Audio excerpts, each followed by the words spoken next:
We,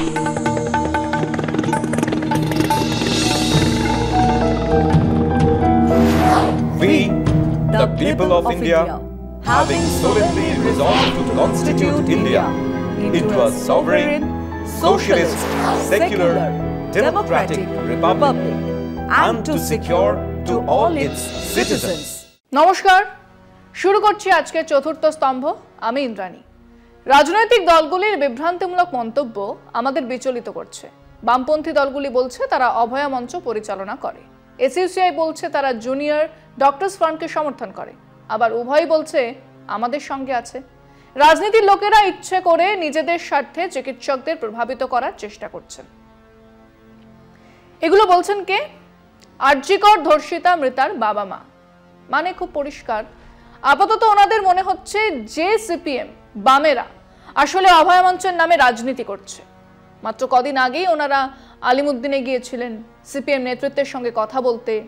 ছবি এবং খবর গণশক্তির প্রথম পাতায় ছাপা হয়েছিল।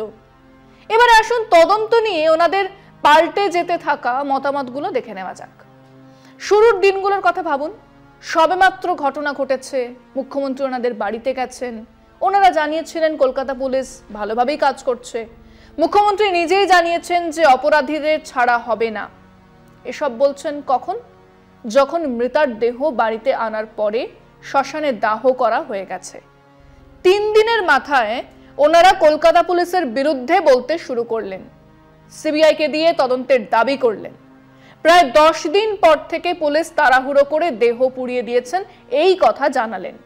তার উপরে সিবিআইকে দেওয়া পরবর্তী বয়ানে জানালেন পুলিশ তাদের টাকা দেবার চেষ্টা করেছিল। এরপরে অরাজনৈতিক নবান্ন অভিযান, ওনারা কিন্তু এলেন না, সমর্থনও করলেন না। তখন যা করছেন তা জুনিয়র ডাক্তার সংগঠনের নির্দেশেই করে চলেছেন। এর মধ্যে শুভেন্দু অধিকারীর সঙ্গে যোগাযোগ, মামলায় রায় বের হলো। সেদিন জাজ সাহেবকে ধন্যবাদ জানালেন, বাইরে বেরিয়ে বললেন বিচার পেলাম না। দিল্লিতে যাচ্ছেন অমিত শাহের সঙ্গে দেখা করতে। কে প্লেনের টিকিট কেটে দিল? সেই তারাই যারা রাজনীতি করছে। যাই হোক, তিনি গেলেন, দেখা হলো না। বলা ভালো দেখা করলেন না অমিত শাহ। ওনারা জানালেন সিবিআই তদন্ত করছে না, সবটাই ষড়যন্ত্র। অমিত শাহ দেখা করছেন না, সিবিআই তদন্ত করছে না, কিন্তু কলকাতায় ফিরেই নবান্ন থেকে মুখ্যমন্ত্রীকে নামানোর জন্যই নবান্ন অভিযানে চলে গেলেন। আপনার প্রিয় মাকাই বাড়ি এখন নতুন প্যাকে। দুঃখ হয়, কষ্টও হয়।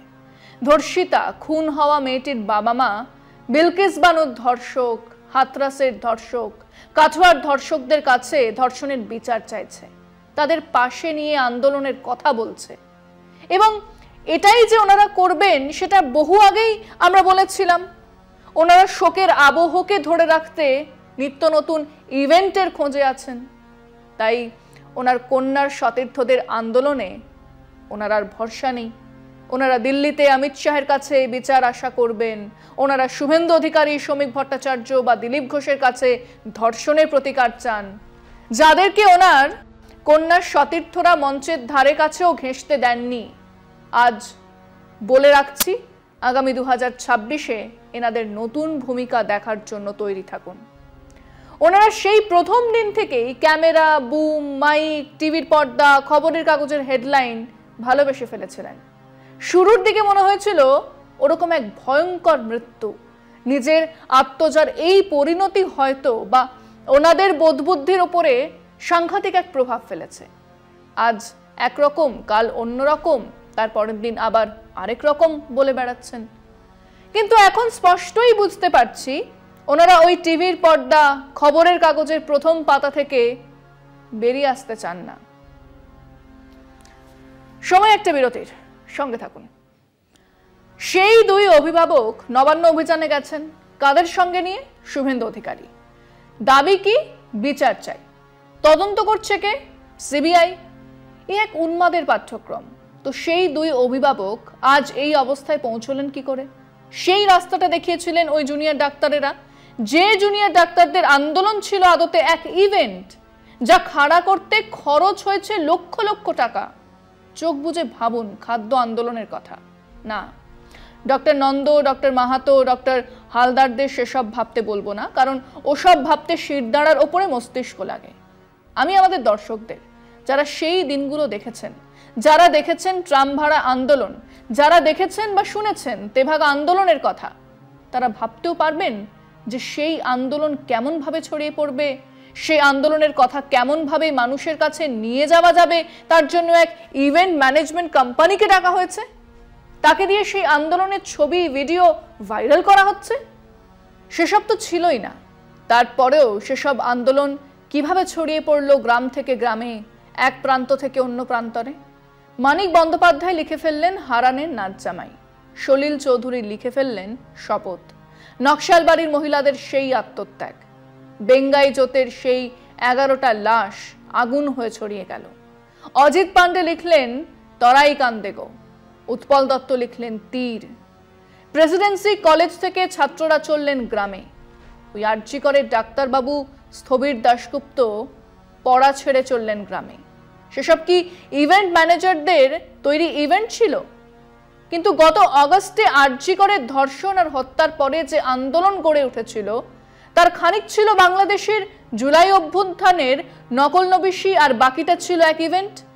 হ্যাঁ, রীতিমতো পয়সা খরচ করে ওই doctor Nanda, doctor Halda, doctor Mahato ইত্যাদিরা ইভেন্ট ম্যানেজমেন্ট কোম্পানিকে টাকা দিয়ে এক ইভেন্ট সাজাচ্ছিলেন।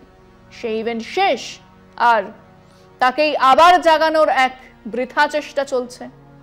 এক ইভেন্ট কোম্পানি যারা সোনার দোকান থেকে লক্ষ্মী পুজো থেকে হোলি কিংবা পয়লা বৈশাখে ইভেন্ট সাজিয়ে দেয়, তারাই দায়িত্ব ছিল এই আন্দোলনকে সাজানোর, তার বিভিন্ন ন্যারেটিভ তৈরি করার, ইভেন্টে নানান রং আনার। ধরুন ওই যে একটা শিরদাঁড়া তৈরি করে হাতে নিয়ে লালবাজার চলো, গোটা কলকাতা পুলিশের শিরদাঁড়া নেই, ওনারা হাতে করে এক শিরদাঁড়া নিয়ে চললেন লালবাজার অভিযানে। সেটা ছিল ওই ইভেন্ট ম্যানেজমেন্ট কোম্পানির তৈরি ইভেন্টের অঙ্গ। 9 তারিখে ভোরবেলায় ঘটনা ঘটেছে আমরা জেনেছি, 10 তারিখে খবরের কাগজে। সরকারের কিছু অর্বাচীন সিদ্ধান্তে মানুষের রাগ বেড়েছে, অবিশ্বাস বেড়েছে। মানুষের বিভিন্ন সময়ে জমে থাকা রাগ হঠাৎই এক প্লাবন হয়ে নামলো কলকাতার রাজপথে 14 তারিখে। সেই ইভেন্টের কৃতিত্ব নিতে চেয়েছেন রিমঝিম সিংহ, পেয়েছেন, ইতিমধ্যে সেরা বাঙালি হয়ে গেছেন। এরই মধ্যে ঘটে গেছে আরজি করের সেই বাথরুম ভাঙার ঘটনা। এই ধর্ষণ হত্যার মধ্যেই এক বিরাট অবিশ্বাস তৈরির মতো ঘটনা। চারিদিকে ছড়িয়ে গেল খবর, টয়লেটেই খুন হয়েছিল।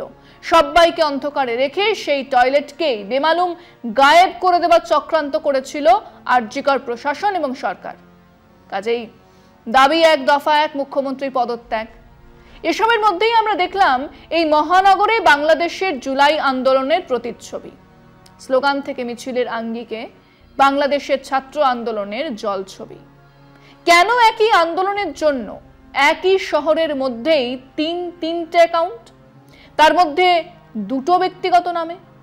এর মধ্যে প্রথম অ্যাকাউন্টে যে রিয়া বেরার নাম পেয়েছেন, উনি হলেন সেই রিয়া বেরা যিনি ওই আরজি কর হাসপাতালে যে রেনোভেশন হবে তার কাগজে সই করেছিলেন। হ্যাঁ, তাদের সম্মতিতেই টয়লেট ভাঙা হয়েছিল। কলকাতা পুলিশ জানতে পেরে চিঠি দিয়ে তা বন্ধ করার আদেশ দেয়, কিন্তু রটনাটা এমন হয়েছিল যে আসলে সরকার থেকে বাথরুম ভেঙে প্রমাণ লোপাটের চক্রান্ত চলছে। সেই রিয়া বেরা ফান্ড রেজিং এ ব্যস্ত ছিলেন। এই তথ্য মানুষকে জানানোর দরকার পড়েনি যে না, ওটা সরকার নয়, ওটা আরজি কর প্রশাসনের সঙ্গে জুনিয়র ডাক্তারদের এক টিমের যৌথ ইন্সপেকশনের পরেই ভাঙার সিদ্ধান্ত হয়েছিল। এবং সেই সিদ্ধান্ত 10 তারিখে, মানে ঘটনা ঘটার পরে তারাই নিয়েছিলেন। যাকগে, থাক সে কথা। আমরা যারা এই আন্দোলনকে ওই 14 তারিখ বা তার কদিন পর থেকে এক পথভ্রষ্ট আন্দোলন বলছিলাম, যারা বলছিলাম এই প্রকাণ্ড মিথ্যে প্রচারের মধ্যে একটা ব্যবস্থা কাজ করছে, আমরা অবাক হইনি। এরপরে আরো তথ্য গলগল করে বেরিয়ে আসছে। কোন কোন ডায়াগনস্টিক সংস্থা কোন স্বার্থে এই আন্দোলনের পেছনে এসে দাঁড়িয়েছিলেন, কোন কোন ডাক্তারদের সংগঠনের বিনা অনুমতিতেই টাকা ট্রান্সফার হয়ে গেছে এই অ্যাকাউন্টগুলোতে, কোন ডাক্তারেরা এই ইভেন্ট কোম্পানির নিয়োগ নিয়ে ক্ষুব্ধ হয়ে জিবি মিটিং ছেড়ে বেরিয়ে গেছেন, কেন এক সংগঠনের ফান্ড রেজিং অ্যাকাউন্টের পাশাপাশি দুটো ব্যক্তিগত নামের অ্যাকাউন্ট চলছে? এসব প্রশ্ন এখন আমাদের সামনে এসে পড়ছে। প্রশ্ন উঠছে এই ফান্ডের হিসেবে স্বচ্ছতার, যা এখনো আমাদের কাছে নেই। ফিরছি পরবর্তী আলোচনায় আরো একটা বিরতির পর, সঙ্গে থাকুন। সমাজের অত্যন্ত এগিয়ে থাকা অংশের ডাক্তারি পড়ুয়া ছাত্র ডাক্তারেরা রাজ্য রাজধানীর পুলিশকে এক ঝটকায় ক্লিপ, পঙ্গু, কাঠের পুতুল তৈরি করার এক ন্যারেটিভ তৈরি করার জন্যই ওই শিরদাঁড়া নিয়ে হেঁটেছিলেন। লালবাজারে কমিশনারের সঙ্গে দেখা করে সেই শিরদাঁড়া তার হাতে দিয়েওছিলেন, কিন্তু একবারও ভেবেছিলেন তাদের এই কাজ কতটা নৈরাজ্য বহন করে আনবে? ঘটনাচক্রে তাদের আন্দোলনের গঙ্গাযাত্রা তারা নিজেরাই ঘটিয়েছেন। তাদের অনর্গল মিথ্যের ঝুড়ি আর চূড়ান্ত অনৈতিকতা এখন আমাদের সব্বার সামনে। কর্মবিরতির নাম করে যারা বেসরকারি হাসপাতালে কাজ করে পয়সা কামালেন, তাদের মুখে শিরদাঁড়া ইত্যাদির প্রসঙ্গ কি মানায়? সেদিনই মনে হচ্ছিল এক ম্যানুফ্যাকচার্ড কনসেন্ট বানানোর চেষ্টা চলছে। আজ এই ইভেন্ট ম্যানেজার এনে ইভেন্ট সাজানো হয়েছে জেনে আমরা সেই স্বরূপ বুঝতে পারলাম। 2 নম্বর ঘটনা, সেই লালবাজার অভিযানের দিনে একটা ভিডিওর ভাইরাল হওয়া। এক পথচারী জলের বোতল বিলি করছেন, বিপ্লবী ছাত্রদের হাতে হাতে ধরিয়ে দিচ্ছেন বোতলের জল। সেই ভিডিও তার পরের দিন ভাইরাল। মাত্র 3রা আগস্ট ঢাকার রাস্তায় একই ভিডিও ভাইরাল। এক রিকশাওয়ালা ছাত্রদের হাতে তুলে দিচ্ছে বোতলের জল। হ্যাঁ, ব্যান্ডানা থেকে বোতলের জল থেকে দেশটা তোমার বাপের নাকি গান কিংবা দাবি 1 দফা 1 মুখ্যমন্ত্রী পদত্যাগ সবটাই ছিল বাংলাদেশের জুলাই আন্দোলনের এক নিকৃষ্ট কপি। কেন বলছি? সেই জুলাই অভ্যুত্থানের 1 মাসে 624 জন মারা গিয়েছিলেন, আর কলকাতার এই 3 মাস চলা আন্দোলনে পুলিশ লাঠি চালিয়েছে মাত্র একটা ঘটনায়, ওই নবান্ন অভিযানের দিনে। সেদিন অবশ্য সেখানে ডাক্তার বিপ্লবীরা ছিলেন না। 3 নম্বর হলো খুব দ্রুত একের পর এক মিথ্যেকে ছড়িয়ে দেওয়া, যার অধিকাংশ মিথ্যের খবর খুব ভালো করেই জানতেন ওই ডাক্তারবাবুরা, তাদের নেতৃত্ব। এটা অবশ্য খানিক বিজেপি আইটি সেলের কায়দায় ছড়ানো হয়েছে। হ্যাঁ, এই ইভেন্ট ম্যানেজমেন্ট কোম্পানির মালিক স্পষ্ট করেই বলে দিয়েছেন, আমরা কোনো রাজনীতি করি না। হ্যাঁ, তারা কোনো রাজনীতি করেন না, কিন্তু তারা প্রতিটা রাজনৈতিক ন্যারেটিভ কিভাবে তৈরি হয় তা জেনেছেন, বুঝেছেন আর তার প্রয়োগ করেছেন। কিন্তু doctor Nanda, doctor Mahato, doctor হালদারেরা একটা জায়গা বুঝতে পারেননি। যারা এই পেছন থেকে এই আন্দোলনকে ধোঁয়া দিচ্ছিলেন, তারা বুঝতে পারেননি যে আন্দোলন, সংগ্রাম, বিপ্লব, লড়াইয়ের জন্য এক সততা অত্যন্ত প্রয়োজন। মানুষকে কিছুদিন তো বোকা বানানোই যায়, চিরটা কাল বোকা বানিয়ে রাখা তো যায় না। আর এই জায়গাতেই চালে ভুল করেছেন ডাক্তার বিপ্লবীরা। ইভেন্ট ম্যানেজমেন্ট কোম্পানি দিয়ে বিয়ে বাড়ি হয়, সোনার দোকানের বিজ্ঞাপন হয়, বাণিজ্য হয়, প্রচার হয়, আন্দোলন হয় না, বিপ্লব হয় না, সমাজ বদল হয় না। তার জন্যই সেই জ্বলতে থাকা আগুন দরকার হয়, যা সেদিন সলিল চৌধুরীর শপথ কবিতায় ছিল, সেই তেভাগা আন্দোলনের মিছিলে ছিল, সেই কাকদ্বীপ, ডোঙাজোড়া, কমলাপুরের লড়াইতে ছিল, আরজিকর আন্দোলনের শুরুতেও ছিল। কিন্তু কিছু মানুষজনের ধান্দাবাজির জন্য তা এক চোরাগলিতে ঢুকে পড়ে, যার থেকে আজও বের হতে পারেনি, বের হওয়া সম্ভব নয়। তার প্রমাণ আজকে ওই অভয়ার বাবা মা পরিষ্কার রাজনৈতিক বৃত্তে ঢুকে ফসল তোলার চেষ্টা করছেন। মনে রাখা তো দূরস্থান, কিছুদিন পরে সাধারণ মানুষ এই প্রতিবাদ আন্দোলনকে ভুলতে চাইবেন। আজ এখানেই শেষ করছি। শুভরাত্রি।